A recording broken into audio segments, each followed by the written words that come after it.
Olá, olá, boa noite. Vamos esperar aí o pessoal chegar, que hoje vai ser um tira dúvidas sobre a amamentação. A gente abriu uma caixinha há umas 2 semanas, uma semana atrás, e aí foram muitas perguntas. Dentro desse contexto, a gente optou por fazer uma live.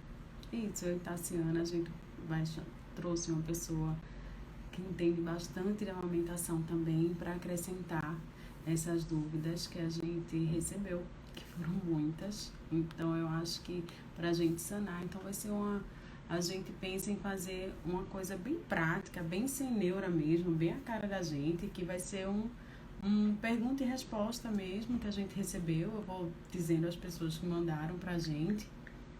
E eu vou só esperar a Renatinha chegar. Renatinha, ela é consultora de amamentação, ela é fonoaudióloga, ela é doula também, ela é mestre, né? Fez mestrado também em saúde da criança e da família. Então, assim, dentro desse contexto, que eu costumo dizer que é o ponto crucial, a gestante tem que se informar mais do que qualquer outro assunto, é o ponto da amamentação. É um ponto que a gente trabalha muito na consulta pré-natal, né? Porque é um assunto que envolve muitos mitos, muita gente tem algum pitaco para dar, tem alguma conversa, né? Então, a gente desmistificar esse processo já é um grande passo para o sucesso da amamentação, né?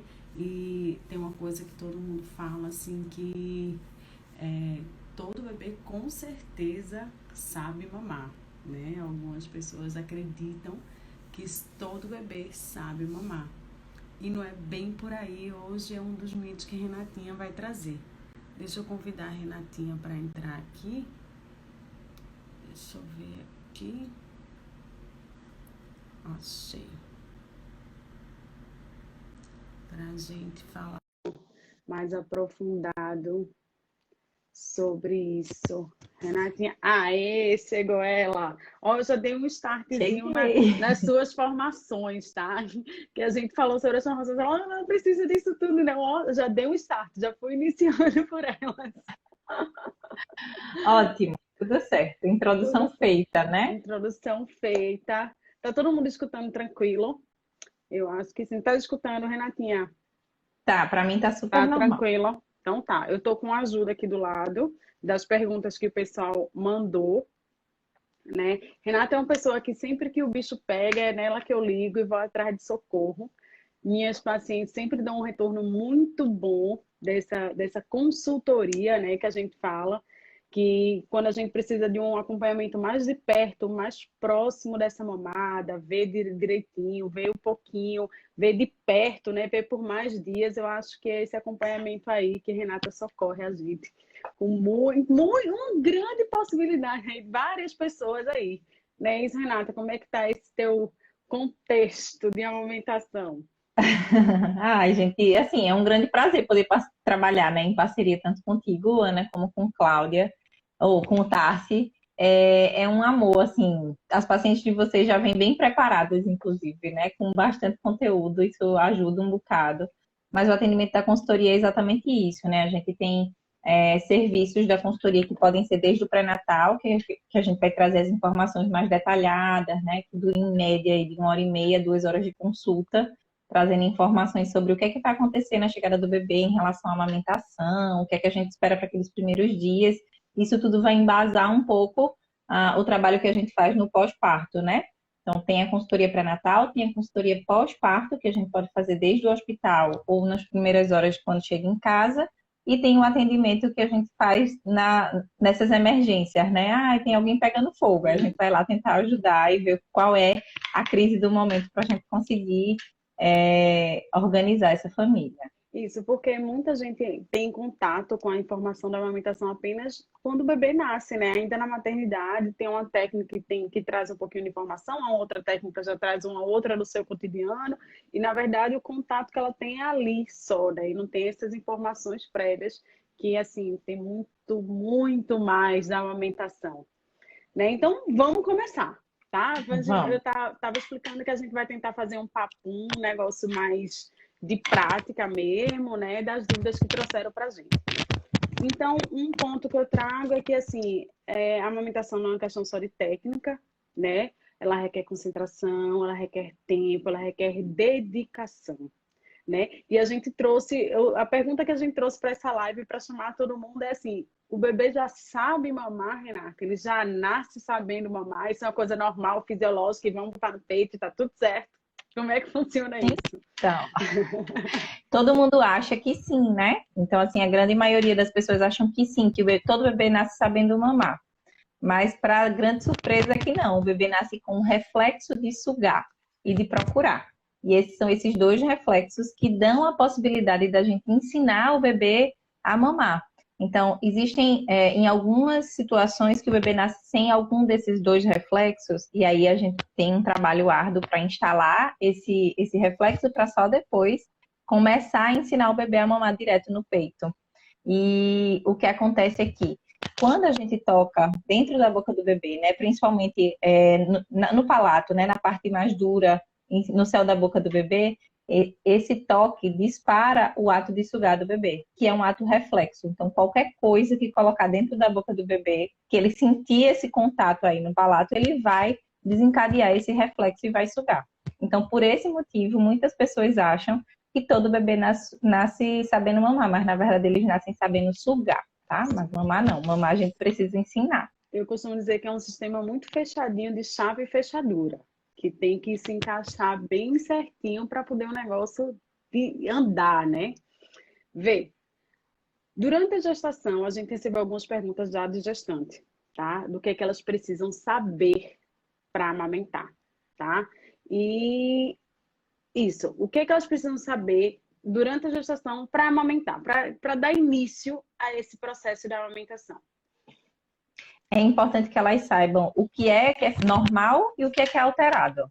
Por quê? É exatamente esse conteúdo que a gente traz na consultoria pré-natal e não dá para detalhar todo aqui, mas Isso, é basicamente um papum, Renata.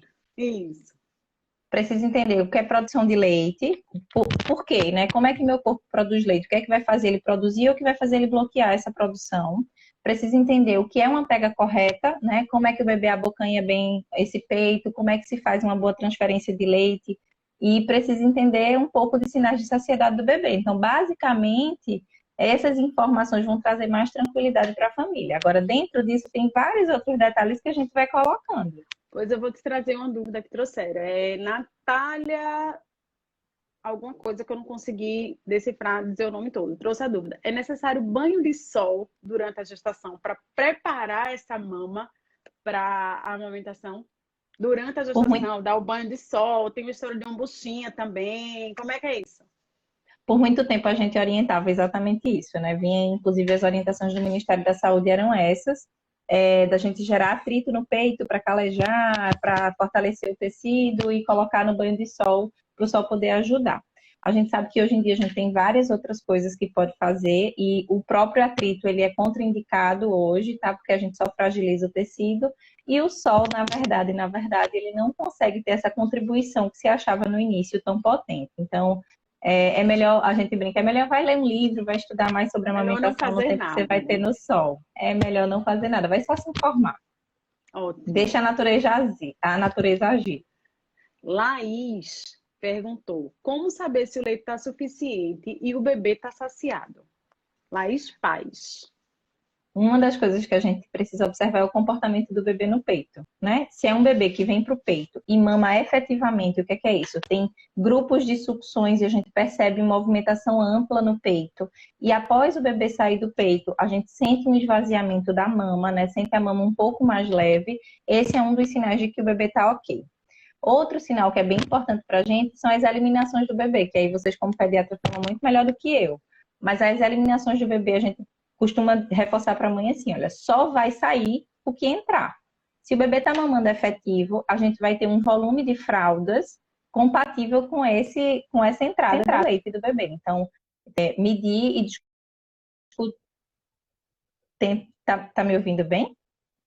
Tá? Então, já é porque deu uma cortada Tô, aqui no tô, meio. tô. Tentar Foi.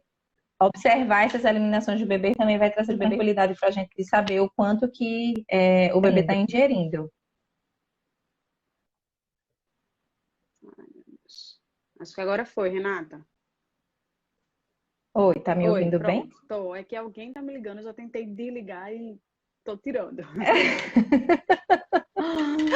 Não, e não tá na As live, chama pra eliminações. live. Isso, Vai isso, assistir. isso. Então, só repetindo para tu escutar bem. A questão das eliminações, a gente diz que só sai o que O que entrou. Então, entra? se o bebê está ingerindo bem, ele vai ter eliminações compatíveis com essa ingesta. Então, a gente vai acompanhar também se o bebê está tendo boa transferência de leite, né? Está conseguindo extrair bem esse leite pela quantidade de fraldas do dia. E principalmente o que a gente tá falando é mais a diurese, né? Mais o xixi, né? Esse xixi cheio, né?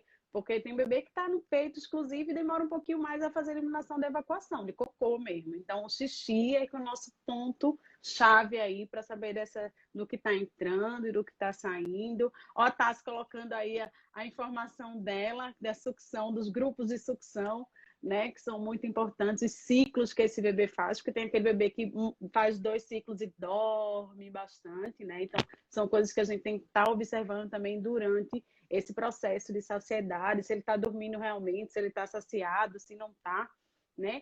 E aí me perguntaram também, livre demanda ou mamadas fixas? Como é que a gente faz? Como é que a gente responde isso, Renata? Vamos responder pensando nos primeiros dias de vida do bebê, que é onde Hum, tem o maior caos, né? Então, é livre certo. demanda de fato. Então, a livre demanda para os primeiros dias, o que a gente recomenda é o seguinte: a gente vai dar de mamar para o bebê sempre que ele demandar. Mas a gente precisa ter certeza que a demanda desse bebê é peito novamente, porque às vezes o bebê acabou de sair do peito, a gente sabe que fez uma mamada efetiva e por conta do período de esterogestação, que o bebê demanda muito colo, aconchego, contenção.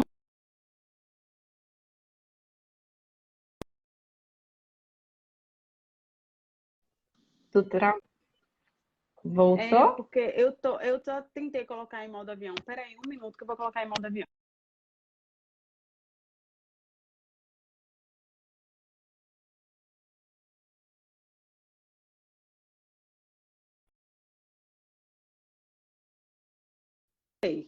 Voltei. Agora voltou. Voltou. Voltei. Estamos aqui. Pronto. Isso, a gente estava falando da livre demanda, principalmente no início. Isso. A gente recomenda que tenha certeza de que esse bebê, de fato, a necessidade dele é voltar para o peito. Então, se o bebê mamou bem, você percebe que houve boa transferência de leite, foi o que a gente estava falando, né? Dos grupos de sucção, o bebê estava ativo no peito.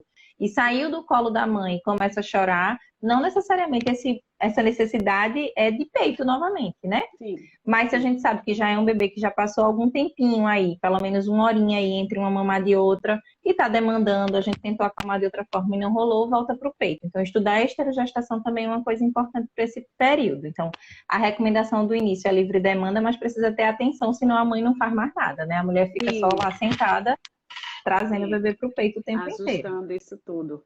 É, a gente recebeu duas perguntas de um homem, eu acho que é Diogo, eu acho que ele até entrou aqui há pouco, provavelmente um papai, e a pergunta dele é assim: a mama sempre fere para calejar? Tipo, tem que ferir para calejar? Ou se tá ferindo é porque tem algo errado? Tá, pega na linguinha. Como é que a gente evita essas fissuras, esse calejamento? Tipo, Renata, tem que calejar mesmo, tem que fazer, né? Como é isso? Eu acho que deve ter alguém preocupado aí, passando por um perrenguezinho. Conta aí pra gente. Então, é o seguinte, normalmente tem alguma coisa errada no meio envolvida. E o que habitualmente é? Ou é um posicionamento que está inadequado, ocasionando uma pega do bebê de fato inadequada no peito, ou é uma movimentação de língua que está alterada, podendo ou não estar relacionada ao freio, né? O frênulozinho que fica embaixo da língua do bebê, ou uma compensação que o próprio bebê pode fazer, tanto pela posição inadequada, como pela posição que ele se desenvolveu intraútero. Então, essas são as causas mais comuns de lesão de peito. E aí a gente precisa acompanhar e ver e limpar essas causas para poder enxergar essa evolução. Se é isso mesmo, ou se tem alguma outra coisa que a gente tem que ir por trás tentar enxergar. Mas não existe essa história de calejar, né? Não existe essa história de fortalecer o bico, né? Isso não existe. O bico do Mamadói. peito é um tecido, Mamar como dói, é? Renata. Para mamar dói, amamentar dói.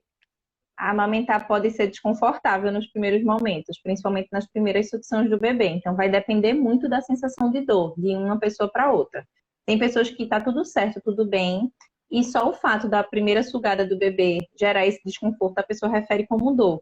Mas se é um desconforto que ele vai acalmando ao longo dos minutos passando na amamentação, e aí passa a ser algo confortável, algo que a gente espera, que está associado a esse desconforto, na verdade, no estiramento abrupto que a gente tem do mamilo. Então, quando o bebê abocanha bem e ele faz uma sucção, aquelas primeiras 2, 3 sucções ali de início, ela vai gerar um desconforto, porque tem um estiramento muito abrupto do nosso tecido. Então, é um desconforto, né? Que, teoricamente, ao longo do tempo melhora. Então, amamentar não dói. Não é aquela coisa Não, que vai doer durante todo o processo de amamentação, né? Tudo não bem. é para fazer isso. Se isso está acontecendo, tem que procurar ajuda, tem alguma coisa errada Algo envolvida. aconteceu. Aí, outra coisa que me trouxeram foi Gabi Moraes, educadora parental. E as noites sempre exigem muito das mamães que amamentam, né? Exclusivo ou mesmo aquele bebê que já está se alimentando de forma adequada, né? Mas as noites é uma coisa que bate muito, né? Que Gabi pergunta traz o seguinte: dá mamadeira de fórmula para o bebê dormir mais à noite? Sim ou não? Então, responder assim, sem conhecer o contexto, né, de uma forma geral, orientações gerais, a resposta é não. Não. Então, a fórmula ela tem seus grandes benefícios. A gente busca a fórmula para várias situações. Então, tem orientação Sim, de sim. nutricionistas e de pediatras para fazer. Mas na situação geral, não é como a gente vai conseguir acalmar o bebê e resolver o problema que a gente tem.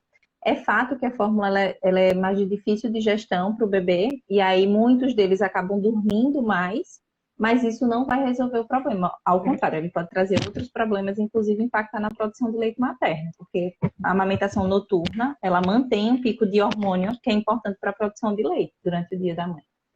Isso. E assim, embora a digestibilidade seja maior, talvez a criança esteja acordando mais à noite, aquele que amamenta, não por causa de fome especificamente, né? Então, não é que a gente vai dar comida para ele dormir porque ele está com fome. Não necessariamente essa linha é direta, na verdade. Então, às vezes o aconchego, a necessidade de outras coisas aí por trás é que pode estar fazendo com que ele acorde mais vezes, né? Não necessariamente a fome, que tudo, na verdade, tem muita gente que associa a fome, né? Verdade. Então, vamos lá. Você sempre conversa sobre aumento da produção de leite, existem alguns protocolos que vocês fazem, né, para aumentar a produção de leite, mas assim, por causa fisiológica, mas uma boa rede de apoio, eu acho que é o ponto principal e crucial para uma boa produção de leite. Eu costumo dizer assim, que a amamentação começa na cabeça. Começando a cabeça estando bem, né, as outras coisas tendem a fluir. Mas tem alguma coisa que você faça de orientação assim geral, realmente, para aumento de produção de leite? Então, a primeira coisa é essa que você já pontuou, né? Então, quando a gente fala sobre produção no início, né, na consultoria pré-natal, a gente vai falar exatamente dos 2 hormônios principais que vão estar envolvidos. E a ocitocina é o hormônio que é bloqueado quando a gente tem adrenalina ativa. Então, eles são antagonistas. Se a gente tem muita adrenalina, a ocitocina ela não entra em ação como deveria, ou seja, a gente não ejeta leite como deveria. E aí, ter essa rede de pitaqueiros ao lado que vai lhe deixar cada vez mais desconfortável, pode ser pior. Então, essa é uma coisa, cuidar da sua rede de apoio. E a outra coisa é, se você precisa aumentar a sua produção, após o bebê mamar, ordenha. Pode ser manual ou pode ser na bomba se você precisar. Agora, atenção, só Ó, precisa aumentar a produção de leite quem, de fato, está com impacto na produção, porque muitas vezes a gente vai causar um outro problema, né? Então, tem mulheres que saem pegando todas as possibilidades, já desde a da maternidade, começam a tomar algumas coisas, fazer alguns protocolos que viram na internet, e acaba tendo um problema aí no período de apojadura bem importante e pós-apojadura também. Então, aumento de produção de leite precisa de orientação profissional. isso, o peso é um indicador, né, que normalmente o pediatra vai te orientar nesse processo aí. Mas aí Letícia perguntou pra gente assim, cerveja preta ajuda, Renata, a aumentar essa produção de leite? Então, a cerveja preta é meio que um mito, né? É algo que veio se carregando de muitos e muitos. Muita gente refere, mas quando eu tomo, eu sinto o meu peito mais cheio. O que é que a gente sabe cientificamente falando? É que o álcool, ele não ajuda tanto assim na produção de leite. Então, o ideal é não fazer a ingesta de cerveja preta para isso. A gente tem vários outros recursos que vão poder te ajudar muito mais do que a cerveja preta. Mas aí tem uma outra mãezinha, Paulinha DS, que mandou pra gente assim, na possibilidade de fazer uma programação de uma comemoração. A mamãe tá amamentando, e aí uma tacinha de vinho naquela noite especial e tal. Tem como? Ou tá totalmente contraindicado e de jeito nenhum, isso não vale para amamentação. Diferente da gestação. A gestação, nenhuma tacinha de vinho, tá? Mas e amamentando, lactante? Tem como a gente fazer um jeitinho aí? Tem sim, tá liberado. Então, assim, não dá para abusar da quantidade de álcool, mas uma dose de álcool nesse dia não vai passar para o bebê. Então, a dosagem que passa para o leite, a gente precisaria ter uma ingesta muito maior do que uma taça de vinho. Então, numa comemoração, em um momento especial assim, tá liberado sim. Para amamentação, Uma tudo certo. tacinha. Uma tacinha, Uma viu, tacinha, gente? uma Não é uma dose da garrafa de bebida. vinho, tá? Não é uma garrafa de gin nem vodka. É uma tacinha. Normalmente a gente orienta esse intervalozinho de 2 a 3 horas, que normalmente é o intervalo da amamentação, né? E aí chegamos na volta ao trabalho. As mulheres que precisam voltar ao trabalho antes de 6 meses, né? Hoje em dia é super comum isso. E aí, como é que a gente pode ajudar essas mulheres para tentar manter um aleitamento materno, né, para esse bebê, mesmo na volta ao trabalho? Como é que a gente pode começar a programar isso, essa volta ao trabalho? Primeira coisa é que a gente precisa treinar o bebê a aceitar o utensílio escolhido, né? Então, quer seja um copinho, um copo de bico rígido, de preferência, né? Copo aberto, copo de bico rígido ou a colherzinha. Esses são os três utensílios que a gente sugere para esse retorno ao trabalho da mulher.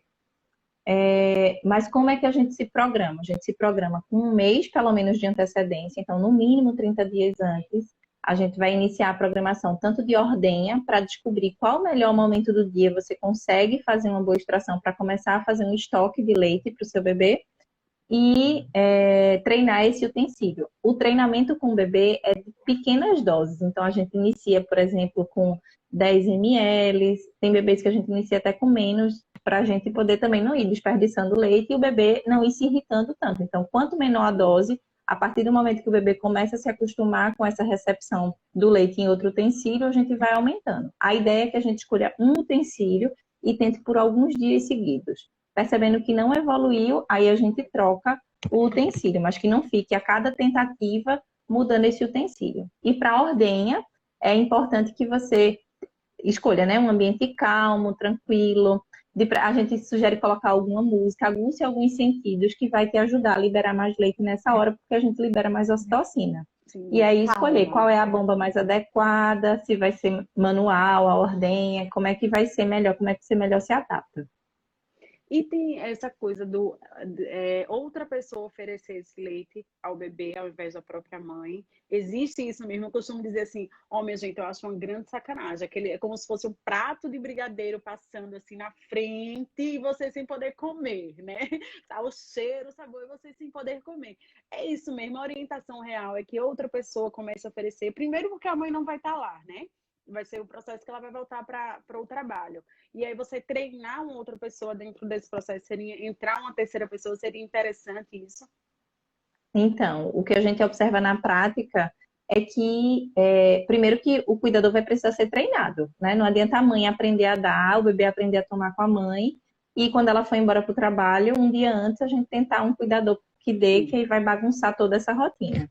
E segundo é que na prática é isso mesmo. Quando as mães oferecem, é mais difícil do bebê aceitar, porque ele associa que o momento da alimentação é com a mãe, mas é no peito. E aí Sim. a gente precisa desassociar isso. E aí é É. exatamente isso. A gente pede para a mãe, não é nem se retirar de casa completamente, mas sair do ambiente, né, da vista do bebê e se preferir, se for mais tranquilo para essa mãe, sair de fato de casa, né, se for num prédio descer pelo menos, e dar uma volta, vai na padaria, fazer alguma coisa naquele momento que o bebê vai tomar o leite em outro utensílio. É, porque não é fácil, não. Não é. Eu até brinco assim, eu gosto quando eu vou fazer consultoria de retorno ao trabalho, e quando eu vou dar, o bebê não aceitar de início, assim, de cara. Por quê? Porque muitas vezes eles acham que com a gente, por ser profissional, o bebê vai aceitar de cara e vai ser aquele show. E não é assim. O início o bebê derrama, chora, se empurra, a gente para, acalma o bebê, retorna, tenta novamente. Então, é um processo de ensinamento mesmo, né? É, de paciência, né? É, muitas mães trazem assim, Ana, eu não vou conseguir que minha babá, ou meu marido, ou minha mãe dê no copinho, dê na mamadeira de colher, faça essa transição, né? Eu costumo orientar assim, tem que ser uma maneira que eles se sintam seguros, né? Que eles se sintam Isso. seguros para oferecer esse alimento. Que, veja, você vai estar longe, então não tem como você, né? Então, ou você treina, a pessoa fica segura nesses utensílios, ou realmente vai ser no utensílio que ela se sentir mais segura, não vai ter jeito, né? É isso. Se Porque for necessário introduzir a mamadeira, nesse momento, o risco, né, o que os estudos vêm mostrando para a gente, né, que o risco é muito menor de desmame, tá? Óbvio que ainda existe o desmame associado ao desmame precoce antes de 1 ano de vida com a introdução de bicos artificiais, mas o risco de confusão de bicos nesse momento aí de retorno ao trabalho, ele é menor do que no momento inicial. boas Mas notícias. então, não estou Fala. recomendando, dizendo assim, Não, comece boas pela notícias. mamadeira, Não, mas não, boas é notícias para quem vai deixar na mão de terceiros, né? Então, assim, vai deixar na mão de terceiros, não tem como. Então, você não tem como exigir. A pessoa tem que ter a confiança para oferecer nesses outros utensílios, né? Ô, Ana, mas deixa eu só Oi. contar. Eu gosto de contar essa história porque eu, fonoaudióloga, primeira filha, trabalhando com amamentação, UTI, NEO, aquela coisa bem organizada na cabeça. Aí Eu vou, conheço vol essas histórias. vou voltar ao trabalho. Quando eu vou voltar ao trabalho, aí minha bebê já treinada no copinho, tudo certo, sempre tomando no copinho aberto. Aí eu chamo a babá para treinar 1 mês antes, ela, hã? De jeito nenhum. Eu, como assim, Milda? Olha, ela já toma, ela não engasga, tá é tranquila. Ela, não, não vou dar. Não vou dar, não vou dar. Lá fui eu correr atrás de um bico, porque era a única forma Tá que vendo? tinha. E É, ela tomou uma madeira. não tem, assim, a gente não tem como exigir de terceiros. Aqui em casa foi a mesma coisa. Eu dava no copinho em alguns momentos. Aqui em casa a gente não teve uma alimentação exclusiva por muito tempo. Mas aí, quando eu trouxe para voltar ao trabalho, meu marido, olha, não venha com isso para mim. Minha babá, a mesma coisa, Ana Cláudia, Deus me livre da isso, de copinho, de colher, seja o que for. Foi pro bico, não teve jeito. Mas aí a gente reza, porque é como você traz mesmo, esse realmente, esse momento de retorno já diminui muito o risco de desmame precoce por confusão de bico ou por esse tipo de coisa, né? Normalmente eles têm mais o desmame por diminuir realmente o volume, o fluxo, que pode acontecer dependendo de como isso for levado para frente, mas pelo bico especificamente não seria o ponto principal, né? E aí tem outras aqui. Algumas mães optam por amamentar até os 2 anos de vida ou mais, mas outras não. E aí, como é que a gente pode orientar um desmame gentil, Renata? Assim, teria algum passo a passo? Teria alguma forma mais fácil, mais tranquila ou não? Realmente, normalmente é um processo assim, né, mais doloroso. Eu costumo dizer assim que o desmame vai vir de acordo com a relação dessa mãe e desse filho, né? Que tem que estar bom para os dois o processo da amamentação. Se esse processo de amamentação está ruim em algum dos lados, a gente precisa rever isso, né? Então, algumas mães ficam se cobrando que precisa realmente amamentar, que ele não solta, que não sei o quê, mas que queria a orientação de um desmame desde que ele soltasse. Todas elas rezam para que eles soltem sozinhos, né? Para ninguém carregar essa culpa nas costas. Mais uma que a gente carrega de mãe. Mas, assim, a orientação para um desmame gentil é melhor começar pelo diurno, depois pelo noturno. Como é que a gente pode fazer isso?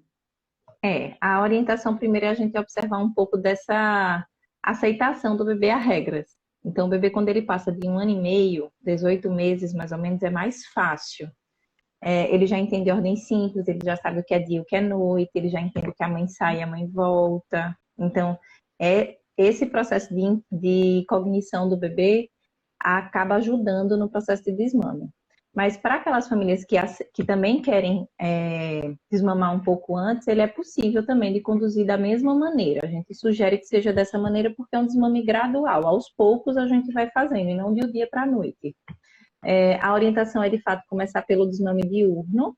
Então, a gente vai adiando mamadas. Então, ao invés de eu dar quando acorda, antes de comer, depois do almoço, antes de dormir, a gente vai adiando. Então, a primeira mamada a gente joga mais para frente e combina com o próprio bebê. Só vai mamar quando tomar banho, por exemplo.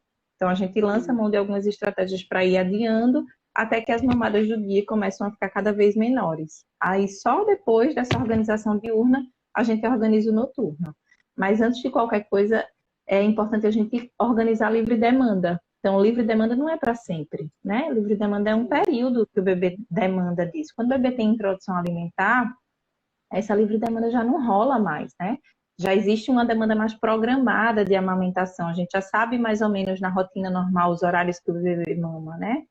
Então é isso, começa a controlar a livre demanda, depois a gente começa a postergar, né, a fazer adiamentos, substituições desse horário de mamada durante o dia e depois a gente inicia a noite. A gente tem como fazer, tipo, além do adiamento, a gente tentar, tipo, fazer trocas combinadas, né? Vamos e fazer mudanças de foco. A minha orientação normalmente é mudanças de foco, né? Trazer esse bebê para uma outra atividade, levar para um outro momento. Durante o dia, eu acho que ainda dá, mas o noturno é mais difícil, né? Pois é, então, eu sigo a técnica de Bianca Balaciani, basicamente são três técnicas que ela associa, tá? Tem o adiamento, a substituição e o encurtamento de mamadas, tá?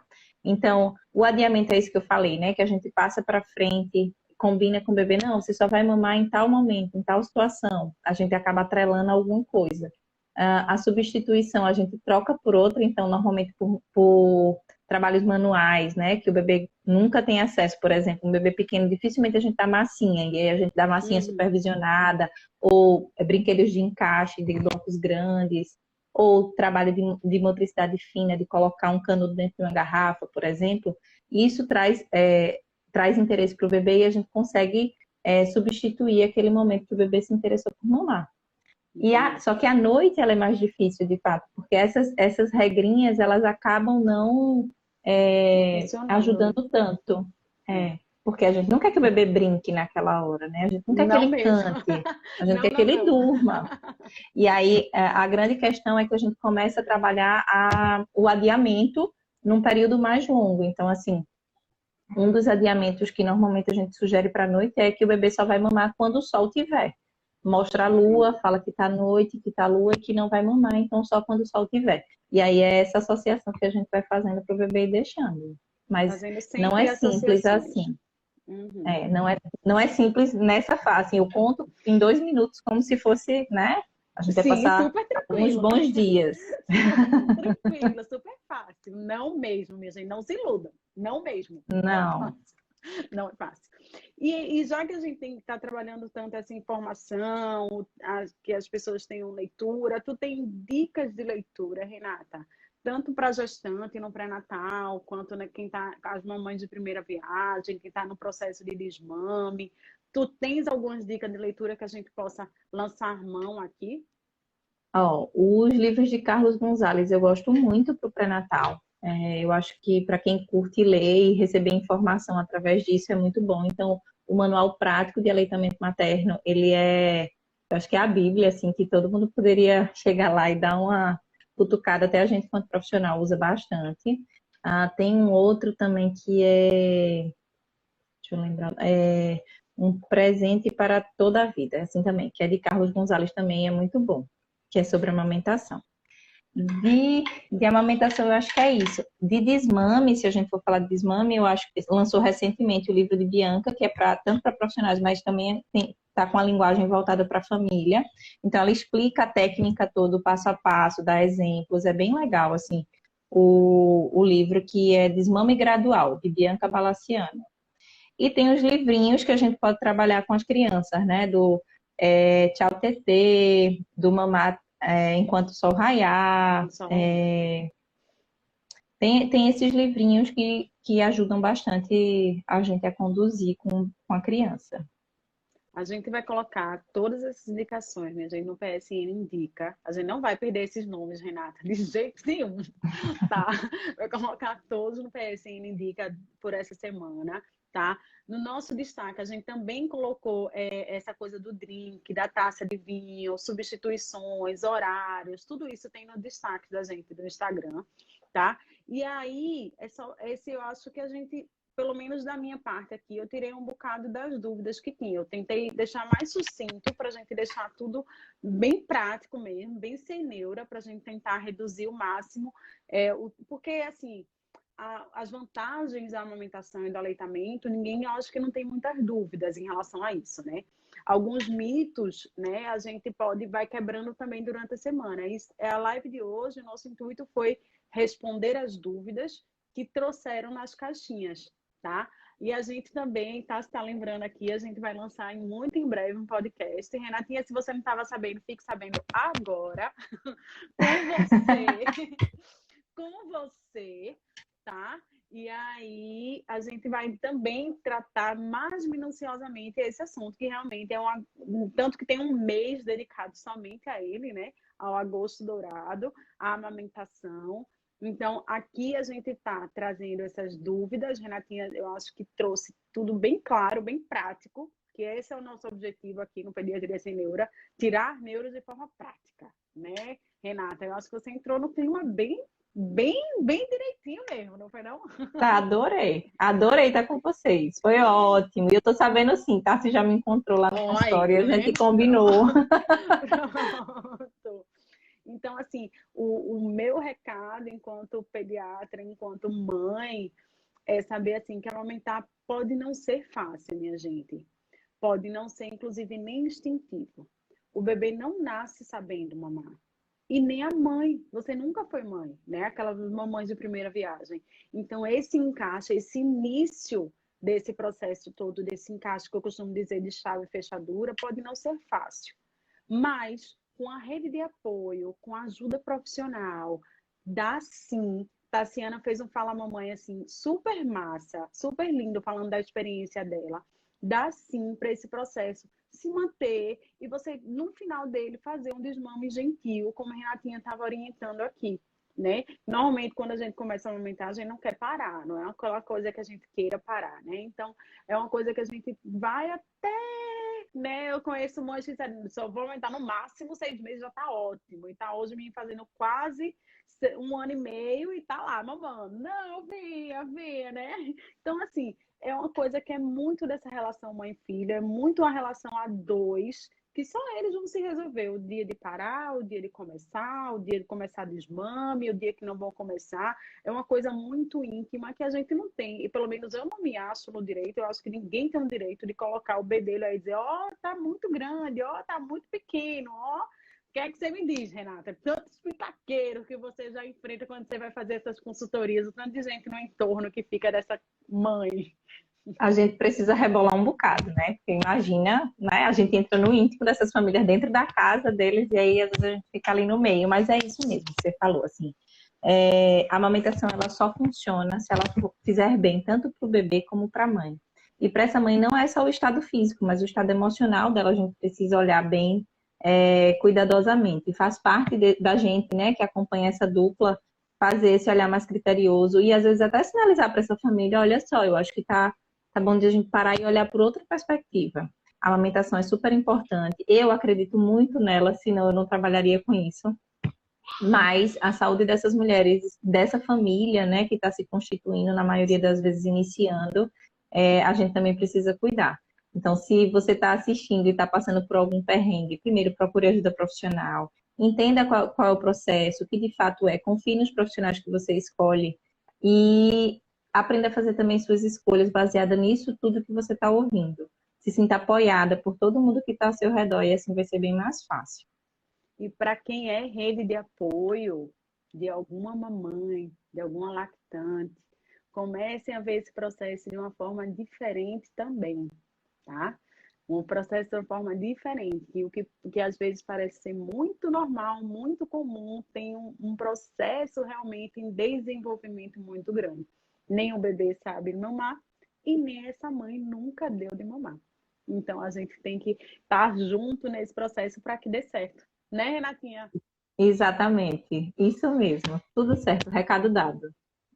Recado dado. Então, ó, o fato da gente ter feito a live não quer dizer que a gente não vai mais responder dúvidas, tá certo? Pode continuar mandando dúvidas pra gente, a gente vai adorar. E vai respondendo no individual se der, senão a gente bota outra live. Se tiver assunto ainda para frente, a gente coloca outra live sem problema nenhum. Renatinha, muito obrigada. Prazer imenso receber você aqui no PSN, no Instagram, logo muito em breve no podcast. Seja muito bem-vinda. Muito obrigada, adorei o convite. Estou disponível para vocês, é só chamar, estamos por aqui. Ah, ótimo. Então, beijo, Renatinha. Vá Tchau, descansar pessoal. o Tchau, dia de tchau, hoje. Ana. Tchau, Obrigada, tchau, viu? gente. Tá joia.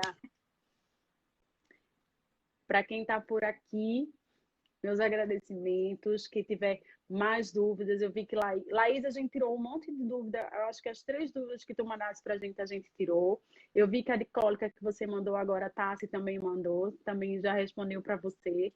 Mas isso tudo a gente vai desmiuçar, tá? A gente vai esmiuçar, a gente vai trazer muito mais detalhado no nosso podcast, que no nosso podcast a gente tem muito mais tempo, podem continuar mandando dúvidas, tá certo? A gente traz também no podcast, tá bom? Então, foi um prazer enorme ter vocês aqui.